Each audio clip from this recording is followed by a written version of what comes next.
Grant us, we ask, to speak, to hear, and to learn, so that our fears may be banished, our minds may become enlightened, our faith be increased, and our steps directed towards you. Amen.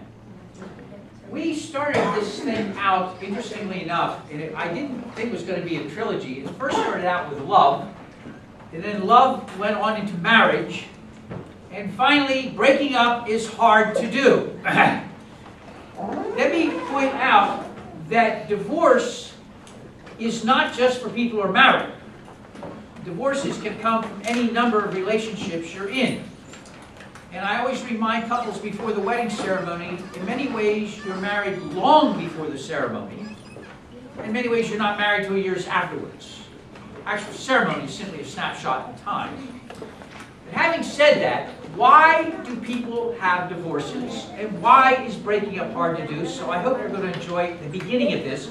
Some things, some quotes to kind of get us going. Remember that sometimes not getting what you want is a wonderful stroke of luck. It's the Dalai Lama. You're not laughing, all right? Stars can't shine without darkness. Still not laughing. Bunch you are there. Don't stress the could haves. If it should have, it would have. This is from Marilyn Monroe. Sometimes good things fall apart, so better things can fall together. Moving right along. My wife liked this one. Sometimes the best revenge is to smile and move on. Oscar Wilde, never love anybody who treats you like you're ordinary. I've got a couple more here. When you are in a storm and the wind blows your way, adjust your sails. And finally, I hope you step on a Lego. I have some songs. If I should stay, I would only be in your way. So I'll go, but I know I'll think of you every step of the way. It's so sad. It's so sad. It gets worse. Bittersweet memories. That is all I'm taking with me. So goodbye. Please don't cry. We both know I'm not what you need. It's too much. I love this song too, actually. Whitney Houston does such a beautiful... I hope life treats you kind. Obviously, she's really nice. I mean, usually at this point you're ready. I hope a lightning bolt hits you, you step in a pothole and break your neck forever. I mean, no. She says, I hope life treats you kind, and I hope you have all you've dreamed of. I wish you joy and happiness. But above all, I wish you this. I wish you love. What a beautiful song as you're breaking up. Then there's Adele. There's a fire starting in my heart. Reaching a fever pitch, it's bringing me out the dark. Finally, I can see you crystal clear. Go ahead, sell me out and I'll lay your ship bare. See, I'll leave with every piece of you. Don't ever underestimate the things I'll do. There's a fire starting in my heart. Reaching a fever pitch and bringing out the dark. Great ways to get us going with breaking up. It's hard to do. As a religious group, we often turn to the Bible, and as you've seen, the Bible is not particularly helpful. Moses gets divorced, and people aren't aware of that. And I found this fascinating because I can't tell you how many people I've met over the years. Well, the Bible says. And they open it up and put out the finger. It says, it says. And I said, it's fascinating because most times I find people practice that marvelous sin of omission. They omit the fact that while they're screaming about how dare you get divorced, Moses gets divorced. He was married to a non-Hebrew woman, Midianite. And then it turns out, does he marry a nice Jewish woman, a nice Hebrew slave woman? No! He marries a woman from the Sudan, who is not Hebrew and obviously not a slave woman. She's a Cushite, which means, if you ever followed the story, it is a relationship to one of the sons of Noah, and not a good one at that. Oh yes! So it just goes to show you that the Bible cannot be helpful. And then I get people say to me, well, what about Jesus? Now, I'm not being flip when I say this. It was clear why Jesus was against divorce. Correll read that when it said all you had to do in Jesus' time is if a woman finds fault in your eyes, there's something you don't like, you write her a bill of divorce and you send her on her way. Which left a lot of women impoverished, having to resort to prostitution, and all kinds of ways to debase themselves just to make ends meet. But Jesus didn't like divorce. And I get self-righteous people saying to me, well, if Jesus said, I say, has anybody ever been able to follow all of what Jesus said? And the answer is no. You're not going to find any teacher anywhere in any religion that anybody can ever follow 100% of the time. So let's make that clear before anybody tries to lay a guilt trip on others. And a classic example is the following. Siddhartha said two famous things. He said, number one, keep it simple. And number two, he said, follow your own path. 400 years later, what do a bunch of male monks come up with? The Eightfold Path. Which is not simple.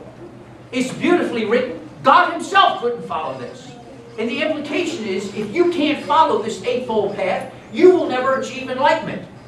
That's not what Siddhartha said. He said, keep it simple and follow your own path. It is virtually impossible, if you've ever read any of the great religious teachers, to follow anything and all the things they've said at any given time. Now, one of the other things that bothers me particularly about Christians who want to always scream about, look at the Bible, is most of those people that I have met like that follow Paul. And Paul has a virtual catalog of all the things that he thinks is wrong, including gossiping, showing arrogance, showing a lack of compassion, showing a lack of humility. Notice Paul never seems humble, is usually arrogant, and is judgmental out the teeth. And since I know most Christians fall sometimes as being showing very little humility, a lot of arrogance, and a lot of gossip, it seems to me we're going to be picking and choosing to say, well, you didn't follow this. The reality is nobody is going to be able to follow all the things that Jesus did. One thing that Jesus did say, however, which I find most Christians do not follow, is he said very clearly, judge not, lest you be not judged. Why do you see the speck in somebody else's eye when you have a log or beam in your own? Which is, to me, saying, if you really want to follow him, you keep your mouth shut. Things happen and you don't judge. And that's one of those sayings that I see is remarkably absent from people who often open the Bible and they say, it says here. I say, no, flip over a little bit. I love to do this in class when somebody pulls one of these in class. They said, do y'all like Jesus? They go, yes. I said, well, then you've heard of the Sermon on the Mount? And they go, yes. I said, then obviously you haven't read it. What does that mean? I said, if you read the Sermon on the Mount, one of the key passages is judge not, lest you be judged. Now, law. This is kind of frightening. I don't know if anybody here has ever seen how bad the law was in the United States regarding divorce. This is fascinating. I forgot how bad it was. I spent hours looking this up in the 19th century and early 20th century. A woman's gender and marital status were the primary detriments of her legal standing. Being a woman, just being a woman was a detriment. And unless you had a lot of money, good luck. By custom and law, she did not enjoy all the rights of citizenship. Women couldn't vote. In the legal realm, women were decidedly dependent, subservient, and unequal. Now, today, most of us know that in terms of divorce and breaking up, if we're talking legality, you have no fault. This may come as a huge surprise to you. Guess who the first country was to have no fault divorce? Anybody want to guess? I would have lost the ranch on this. Russia.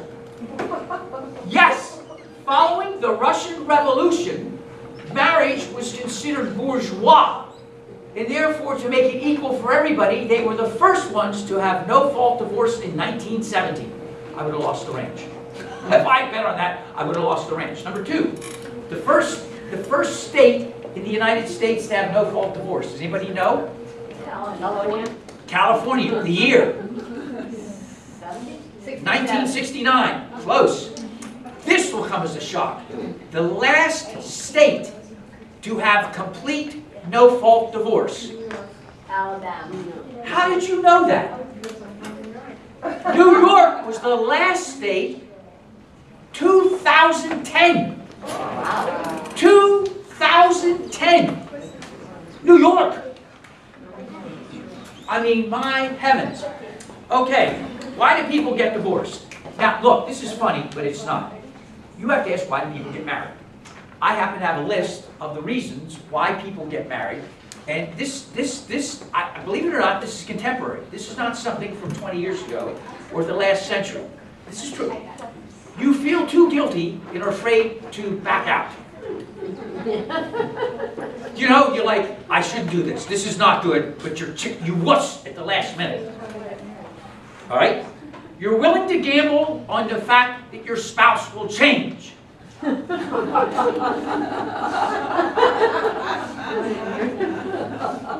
You're lonely. Are you lonely when you get married? Can you have moments when you're lonely? Hello, it's known as Life 101. People get lonely. Am I right? I am in a happy marriage. Am I lonely sometimes? Yes. That does not mean the marriage is bad. Loneliness is part of life, is it not? Yes. Okay. Because you're pregnant. Man, that doesn't work. That involves you too. Yes, yes, pregnancy. You want to rescue and save somebody. Thank you for that, yes. For money. There are people who marry for money. Oh, here's one. Out of fear that no one else will want to marry you. Thank you, David. That's good. You think you're running out of time. That's scary. To have somebody complete you. Oh. And finally, you're tired of being single. Now, obviously, if you married for any of those reasons, it doesn't take long to figure that the big D is right around the corner, or breaking up is hard to do. Hello. Now, the other modern suggestions, this is the list that I would have looked at. However, I'm told that the top 4 reasons by one modern therapist the reasons break up are: your mate is constantly criticizing you. Your mate is constantly holding you in contempt. Your mate is constantly defensive. And your mate constantly stonewalls any time to talk. I like my other ones better. Right. The next one is, top 2 reasons. You're tired of being smothered and you need space. But, on the other hand, you don't have any quality time. So you're missing quality time, but you're being smothered.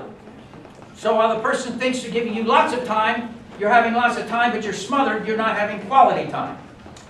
The last one is, the single biggest issue, according to this person, is selfishness. And this manifests itself in people getting hooked on technology. Now, I know we have gamers here, but you're not married, so you're good at this. I remember, does anybody remember the World of Warcraft? I know you do. Do we have any gamers here? World of Warcraft came out.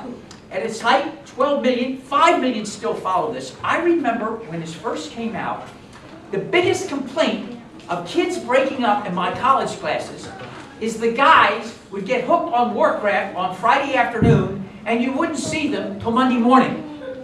And all kinds of people broke up over this. Selfishness, it can also show yourself becoming addicted to your career, where your career becomes a mistress. That was my problem. My career became me. That big mistake. And substance abuse. They usually go hand in hand. Another problem I had. So I understand these, but I like the first ones better. They were really, really, really good. What also happens in a divorce? One of the things that I write down here, some things cannot be fixed. And I think when we're talking about breaking up of any kind, and divorce of any kind, it's really important to remember some things just can't be fixed. There is kind of a natural tendency, I think in all of us, to want to try to put things back together for others. I don't know why we do that. Everybody does that. Corral, I don't know if you're seeing anybody, but let's say you're seeing somebody break up. Natural tendency is, how can we get you back together? There's something about us that wants to do that. Am I right? There's that kind of thing that wants to do that. The sad news and the reality is some things can't be fixed. And I think we all need to know that. It's just the way it is. I'm not happy about that. You're not happy, but it's true, is it not? It's one of those truisms that everybody here knows, but we don't like to admit. Some things just can't be fixed. If you're going through a breakup, some things I share with you that I think are really, really good. And I know these are simple things, and if you have somebody that's going through a breakup, you might want to share this with them. Think about where you're now going to be living. You need to make that space your home. You have a new home now, and it's absolutely essential you like where you live. It really is. I don't know how many of you like where you live, but it's one of those things I never thought about until I got older. You can say, Claus, you're beyond older. Thank you for that. You're all nodding there, yes. But it's true, you know, I never used to think about environment, but it really does make a difference. And I think back about that. When you come home and you're by yourself, you better have a place that's nice. Now, I'm going to tell you something that's funny. When I was in Fall River and I was single, a good friend of mine, an architect, comes out of the closet, gets divorced, and nobody will have him. And he's looking for a job in New York. And I said, if nobody will take you, well, stay. I've got an extra room in my apartment. Stay in the apartment. He said, everybody's going to wonder about you. I said, nobody, I could care less. So what does he do? He's not there 2 days. He said, this is a tomb. This is a mausoleum. How can you live here? He comes in the next day with 9 million plants. Plants, stuff, greenery, all kinds of stuff. I thought I was in a botanical garden. Then he leaves and takes his plants with him. And I came back and I thought, it's a tomb. I'm living in a tomb. How can you do this? I never thought about that. And the environment is important. Number 2, get some exercise. Get yourself to the gym or start walking. You know, sitting around and thinking about the world caving in is not good. You need to get out. In fact, that's probably true for all of us. We need to get out. Spend some time doing things you love. Spend time with those whom you love. There's other people out there. One thing I was lucky is I had parishioners in Fall River who were absolute a riot. And I was like the youngest son, the wayward son, even though I was their minister. And I had 2 families that basically took me in. And I remember I got audited by the IRS. This is terrible. I'm going to be on YouTube about this. And I have to tell you, this couple were right. Ruth and Lincoln had more money than I think God. But if you met them, they were old-fashioned. You'd never know it. They looked. Their license plate was 6,500. That tells you how long back that goes. And so they looked at me and said, Kenneth, you're a mess. You have, the only thing that's fun about you is your MG sports car. Other than that, start staying with us. You come to our house every night for dinner. You come to this, come to that, go down to Westport Harbor on the weekend before services. Move in with us, basically, you know, but you've got whatever. So I got an audit. They said, you can't live on this. How are you doing this? I showed them all my checks. They said, you're perfectly fine. How do you live? I said, because of Ruth and Link. I said, who are Ruth and Link? I said, the ones who feed me dinner all the time. They're the ones who feed me. They said, well, why didn't you tell us? I said, well, I didn't know you didn't ask. An environment. Be with people you like, people who lift you up. The Cottrells had all these kids. They needed to get out from time to time, so they used to house sit. Oh, Lord, that was a riot. But getting with people you like and love is really important. And finally, I've had down here, talk to a professional. Nobody can go through bad things without talking to somebody. I had to give this lecture at FIU called The Last Lecture. And I shared some of my greatest failures. People said, that really happened? All those really happened? Everybody I know has had magnificent failures. And everybody I know has gotten through the failures because they talked to somebody to help them find out who they are, what they are, just so they can get going forward, not backward. If that makes sense to everybody. And finally, I've said, come to All Souls, where you're going to be loved. Yes. All right. Now, a couple of other things before leaving about this breaking up. Number one thing that couples all complain about is they're abandoned. Everybody leaves them. You know, couples go through a dark time and everybody leaves. Their friends desert them, right and left. They don't want to deal with it. And that makes it even worse because your friends are gone. Come to All Souls. We will love you regardless of the mess you're in because everybody here has been in messes. Am I right? The one nice thing I love about this place is everybody has been in some kind of mess at some time or another, or some of us several messes. This is a place you can be loved without reservation and be accepted for who you are. And places like that are few and far between today. Some other things. Be nice and compassionate. When people are going through a breakup, it's up to us as friends to be nice and compassionate. Let me say something about breakups. Nobody wins. You know, in this big, big society of ours, everybody wants winners. Nobody wins in a divorce. Nobody. Everybody has a moment where they come to pieces. And so we need to remember to be nice and compassionate because nobody wins. Everybody is at a time where they're most vulnerable. And people are vulnerable, be nice and compassionate. You know, the other thing I've noticed, and I know I'm running out of time here, one thing I've noticed year in and year out, people go through a divorce. People take sides. And they assume they know everything there is to know about the couple. Let me say, without boring you with long case histories, I have had to sit as a minister where I cannot say anything because of confidentiality and see people think they know what the real situation is and be totally wrong. Totally wrong, and I can't say a thing. And people make value judgments, take sides, gossip, say bad things and wrong things based upon information that is totally wrong. And because I get sworn to confidentiality, I can't say anything. Let me say pastorally, be nice and compassionate, nobody wins, and to remember most people don't know anything about the couple that they think they know really, really well. Each couple has their own secrets and their own ways of dealing with things of which we're not privy to, nor should we be. Nor should we be making value judgments of that as well. If a couple is going through a divorce and a breakup, it might be time to do our own inventory to see where we are. And do we need to see, each of us a professional, to see where we are in our own relationships? And finally, I have down here something from, Melissa gave me a book, and I reminded myself of 3 things. If a couple breaks up, accept it. That's their decision. Change comes to all of us. None of us likes change. Let's be creative. And finally, remember children. Remember children. Be nice and be compassionate for the couple who break up and for the children. Because that's what we do. If you really want to follow Jesus, be loving, kind, considerate, embracing, and compassionate with all your heart and mind and soul.